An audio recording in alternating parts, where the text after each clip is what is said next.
भारत के विदेशी संबंध या भारत की विदेश नीति। कक्षा 12 राजनीतिक विज्ञान। भारत की विदेश नीति का निर्माता किसे माना जाता है? उत्तर, पंडित जवाहरलाल नेहरू को भारत की विदेश नीति का निर्माता माना जाता है। पंडित जवाहरलाल नेहरू की विदेश नीति की एक विशेषता बताइए। उत्तर, पंडित जवाहरलाल नेहरू ने गुटनिरपेक्षता की नीति का अनुसरण किया था। श्री डोनाल्ड ट्रंप भारत यात्रा पर कब आए थे? उत्तर, 24-25 फरवरी 2020 को डोनाल्ड ट्रंप भारत आए थे। रूस के वर्तमान राष्ट्रपति का क्या नाम है? उत्तर, श्री व्लादिमीर पुतिन। चीन और भारत में पंचशील समझौता कब हुआ था? 1954 में भारत और चीन के बीच पंचशील समझौता हुआ था। चीन ने तिब्बत पर कब कब्जा किया था? उत्तर, चीन ने तिब्बत पर 1950 में कब्जा किया था। भारतीय प्रधानमंत्री श्री नरेंद्र मोदी ने इजराइल की यात्रा कब की थी? उत्तर, भारतीय प्रधानमंत्री श्री नरेंद्र मोदी ने इजराइल की यात्रा सन 2017 में की थी। नेपाल में नया संविधान कब लागू हुआ था? उत्तर, 20 सितंबर 2015 को। भारत श्रीलंका संबंध कैसे है? भारत और श्रीलंका के संबंध मैत्रीपूर्ण है। म्यांमार की प्रसिद्ध लोकतांत्रिक नेता का नाम क्या है? उत्तर, म्यांमार की प्रसिद्ध लोकतांत्रिक नेता आंग सान सू की है। इन बयानों के आगे सही या गलत लिखिए। गुटनिरपेक्षता की नीति अपनाने के कारण भारत सोवियत संघ और संयुक्त राज्य अमेरिका दोनों की सहायता हासिल कर सका। सही है। अपने पड़ोसी देशों के साथ भारत के संबंध शुरुआत से ही तनावपूर्ण रहे हैं। गलत। शीत युद्ध का असर भारत पाक संबंधों पर भी पड़ा। सही। 1971 की शांति और मैत्री की संधि संयुक्त राज्य अमेरिका से भारत की निकटता का परिणाम थी। गलत। नेहरू विदेश नीति के संचालन को स्वतंत्रता का एक अनिवार्य संकेतक क्यों मानते थे? अपने उत्तर के 2 कारण बताइए और उनके पक्ष में उदाहरण भी दीजिए। उत्तर, नेहरू विदेश नीति के संचालन को स्वतंत्रता का एक अनिवार्य संकेतक इसलिए मानते थे क्योंकि विदेश नीति का संचालन वही देश कर सकता है जो स्वतंत्र हो। एक पराधीन देश अपनी विदेश नीति का संचालन नहीं कर सकता है क्योंकि वह दूसरे देश के अधीन होता है। जैसे 1947 से पहले भारत स्वयं अपनी विदेश नीति का संचालन नहीं करता था बल्कि ब्रिटिश सरकार करती थी। विदेश नीति का निर्धारण घरेलू जरूरत और अंतर्राष्ट्रीय परिस्थितियों के दोहरे दबाव में होता है। 1960 के दशक में भारत द्वारा अपनाई गई विदेश नीति से एक उदाहरण देते हुए अपने उत्तर की पुष्टि कीजिए। उत्तर, किसी भी देश की विदेश नीति का निर्धारण घरेलू और अंतर्राष्ट्रीय परिस्थितियों के अंतर्गत होता है।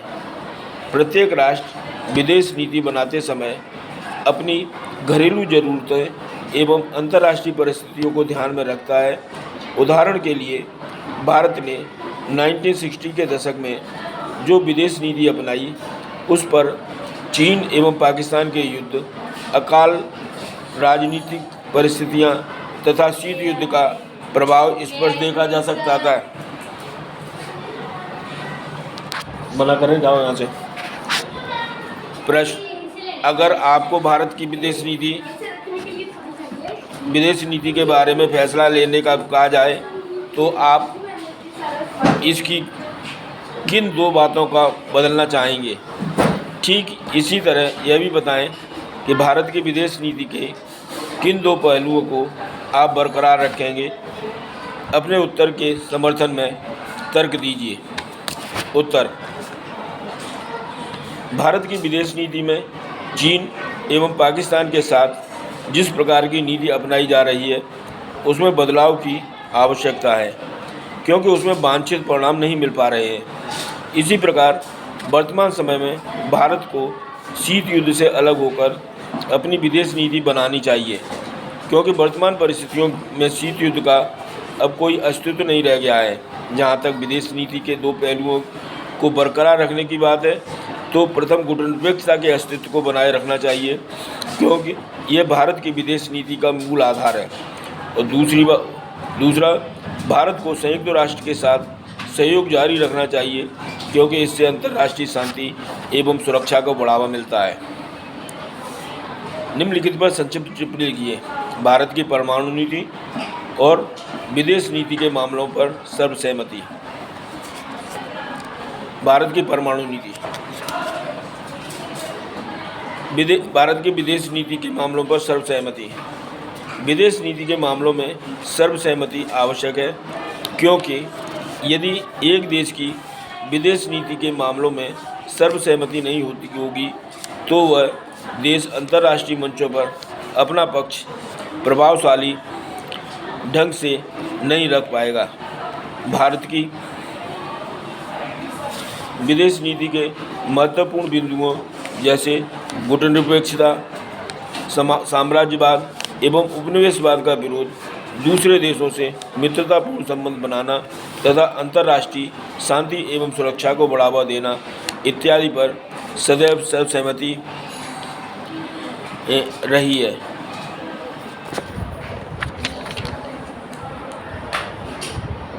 भारत की परमाणु नीति।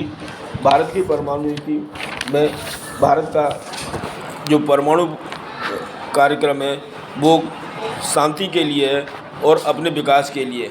भारत कभी भी परमाणु युद्ध के लिए पहल नहीं करेगा, लेकिन यदि कोई उस पर जिस तरह के दबाव डालता है या परमाणु युद्ध करता है तो भारत फिर उससे पीछे भी नहीं रहेगा। भारत की विदेश नीति का निर्माण शांति और सहयोग के सिद्धांतों को आधार मानकर हुआ है, लेकिन 1962-1971 की अवधि यानी महज 10 सालों में भारत को 3 युद्धों का सामना करना पड़ा। क्या आपको लगता है कि यह भारत की विदेश नीति की असफलता है, अथवा क्या आप इसे अंतर्राष्ट्रीय परिस्थितियों का परिणाम मानेंगे? अपने मंतव्य के पक्ष में तर्क दीजिए। उत्तर: आज़ादी के समय भारत ने अपनी विदेश नीति का निर्माण शांति और सहयोग के सिद्धांतों के आधार पर किया, अर्थात भारत अंतर्राष्ट्रीय स्तर पर सभी देशों के साथ शांति एवं सहयोग चाहता था। परंतु 1962 से लेकर 1972 तक भारत को 3 युद्ध लड़ने पड़े, तो इसमें कुछ हद तक भारत की विदेशी नीति को असफलता भी मानी जाती है तथा अंतर्राष्ट्रीय परिस्थितियों का परिणाम भी। भारत के प्रथम प्रधानमंत्री पंडित जवाहरलाल नेहरू ने अपनी विदेश नीति के अंतर्गत सभी पड़ोसी देशों पर विश्वास जताया, परंतु चीन एवं पाकिस्तान ने उस विश्वास को तोड़ दिया। इसी तरह अंतर्राष्ट्रीय परिस्थितियों जैसे शीत युद्ध में पाकिस्तान को भारत पर आक्रमण करने के लिए उकसाया गया। क्या भारत की विदेश नीति से यह झलकता है कि भारत क्षेत्रीय स्तर को महाशक्ति बनना चाहता है? 1971 के बांग्लादेश युद्ध के संदर्भ में इस प्रश्न पर विचार करें। उत्तर: भारत भारतीय उपमहाद्वीप का सबसे महत्वपूर्ण एवं शक्तिशाली देश है, अतः भारत की विदेश नीति का संचालन इस प्रकार से किया गया है कि भारत भारतीय उपमहाद्वीप में एक महाशक्ति बनकर उभरे, क्योंकि यदि भारत इस क्षेत्र में एक महाशक्ति बनकर उभरता है तो इससे इस क्षेत्र के सभी देशों को लाभ पहुंचेगा तथा 1971 के युद्ध से यह बात स्पष्ट हो गई है कि भारत एक महाशक्ति बनने की ओर अग्रसर है।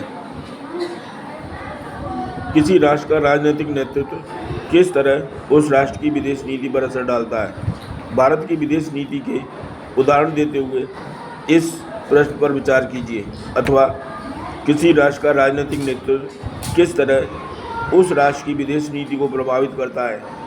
भारत की विदेश नीति से कोई दो उदाहरण देते हुए संक्षेप में व्याख्या कीजिए। उत्तर: विदेश नीति के निर्माण में उस देश के राजनीतिक नेतृत्व का सर्वाधिक प्रभाव पड़ता है। राजनीतिक नेतृत्व की विचारधारा के आधार पर ही देश की विदेश नीति का निर्माण होता है। उदाहरण के लिए, भारतीय विदेश नीति पर इस राष्ट्र के महान नेताओं के वैयक्तिक तत्वों का भी प्रभाव पड़ा है। पंडित नेहरू के विचारों से हमारी विदेश नीति पर्याप्त प्रभावित हुई है। पंडित नेहरू साम्राज्यवाद, उपनिवेशवाद व फासिस्टवाद के घोर विरोधी थे और वे समस्या का समाधान करने के लिए शांतिपूर्ण मार्ग के समर्थक थे। वह मैत्री, सहयोग व सह अस्तित्व के पोषक थे।